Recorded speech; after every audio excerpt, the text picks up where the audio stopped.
Transporter सारे भूखमरी के शिकार हो गए हैं। हम सिर्फ ब्लैक ऑटो इंडस्ट्री की बात तो कर रहे हैं, लेकिन इसके साथ साथ पवन जी, अजीत जी और तमाम जितने भी मेरे ये ऑटो ड्राइवर्स और मालिकान हैं, और संजय, तुम्हें ये ट्रांसपोर्ट इंडस्ट्री बनवानी पड़ेगी अजीत जी।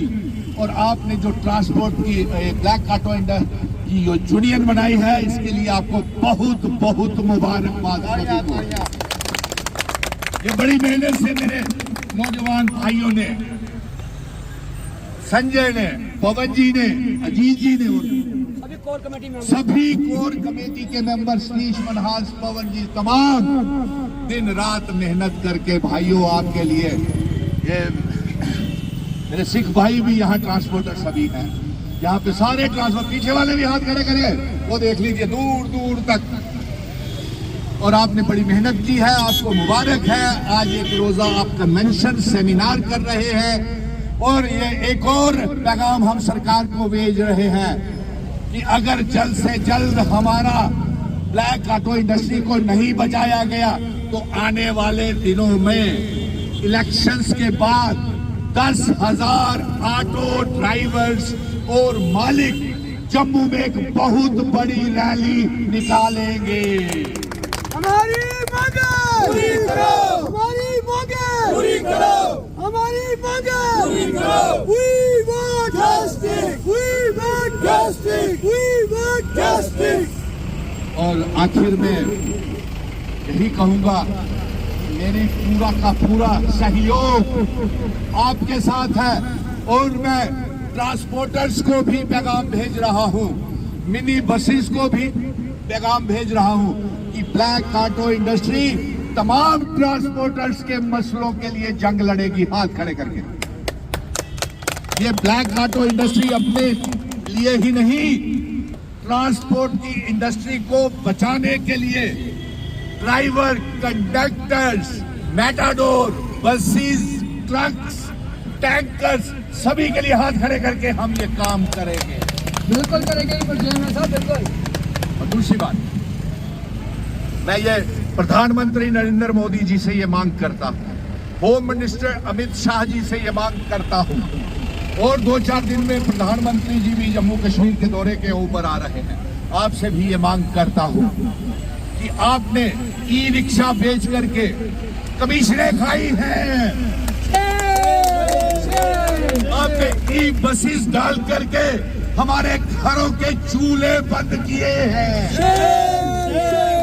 ई बसेस डाल के आपने तो कमीशनें खाई, हमारे बच्चों के निवाले आपने छीने हैं, हमारे बच्चे स्कूलों की फीसें तक नहीं दे पा रहे, आरटीओ की फीस तक नहीं दे पा रहे, और बैंक की किस्तें तक नहीं जमा करवा पा रहे। मुझे नहीं लगता कि आप 100 रुपया भी से कमा करके लेके जाते हैं। कमाते हैं आप क्या 100 रुपया? सो इसलिए रियासत का दर्जा हमारा वापस किया जाए, दरबार मूव शुरू किया जाए, और ट्रांसपोर्टर्स को, ब्लैक ऑटो इंडस्ट्री ये मांग करती है कि ट्रांसपोर्टर्स को ट्रांसपोर्ट इंडस्ट्री बनाया जाए, जैसे इंडस्ट्री फैक्ट्रीज की होती है, जैसे इंडस्ट्री का दर्जा दिया जाए, ट्रांसपोर्ट इंडस्ट्री का दर्जा दिया जाए। यही मैं आपको संजय, आपके कंधे के ऊपर पवन जी, आपके कंधे के ऊपर अजीत सिंह जी, मैं ये भार सौंप करके जा रहा हूँ आप तमाम लोगों के कंधों के ऊपर। मेरी लाज रखियो।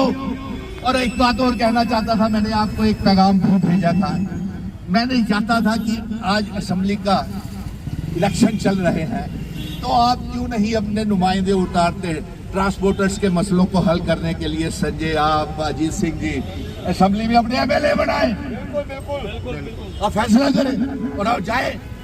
अजीत सिंह आप लड़ो, पवन जी आप लड़िए, आपके कोई भी ओहदेदार लड़े, संजय आप लड़ो सेठी। क्या करते हो यार? कहाँ तक मैं आपका गाइडलाइन और आपको मार्गदर्शन करता रहूंगा। इसलिए मुझे, आप जवान हैं, यंग है, आपकी उम्र भी है, मैंने सुन लीजिए, हाँ बिल्कुल, मैंने तमाम जम्मू कश्मीर की पॉलिटिकल पार्टीज को इकट्ठा किया Congress, national conference, PDP, Jammu की पार्टियां, कश्मीर की पार्टियां। और आपको मालूम है कि रियासत का दर्जा मैं सुप्रीम कोर्ट से जीत करके लाया था और 5 अगस्त 2019 को इन्होंने हमारी रियासत को तोड़ करके यूनियन टेरिटरी बना दिया, हमारा दरबार मुंह बंद कर दिया, हमारा स्टेट सब्जेक्ट छीन लिया, हमारा आइडेंटिटी, कल्चर, डेमोग्राफी, इतिहास सब बदल दिया। सड़कों से लेकर के सुप्रीम कोर्ट तक हम गए, हाथ खड़े करें, और वहां से रियासत का दर्जा और 30 सितंबर से पहले चुनाव करवाने की जीत लेके आए, जो आज असेंबली के चुनाव हो रहे हैं। लेकिन अफसोस इस बात का है कि पॉलिटिकल पार्टीज ने जाती मफाद के लिए अभी रियासत का दर्जा तो वापस मिला नहीं।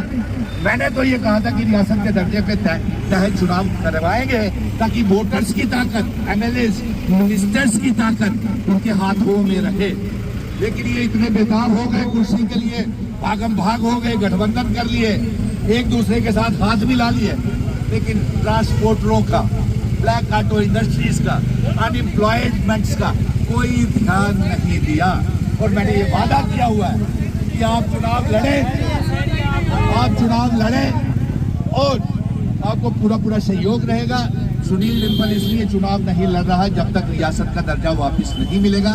मैं चुनाव नहीं लड़ूंगा क्योंकि जो एलजी को ताकतें दी हुई है, जो चीफ सेक्रेटरी को ताकतें दी हुई है, मैं वहां पे असेंबली में जाकर के एलजी साहब को पानी नहीं पिला सकता हूं। मुझे अपने वोटर्स की इज्जत, मान सम्मान और इस डोगरा रियासत की मान सम्मान को कायम रखना है। इसलिए मैं आपसे गुजारिश करूंगा कि आप संजय आगे की कार्रवाई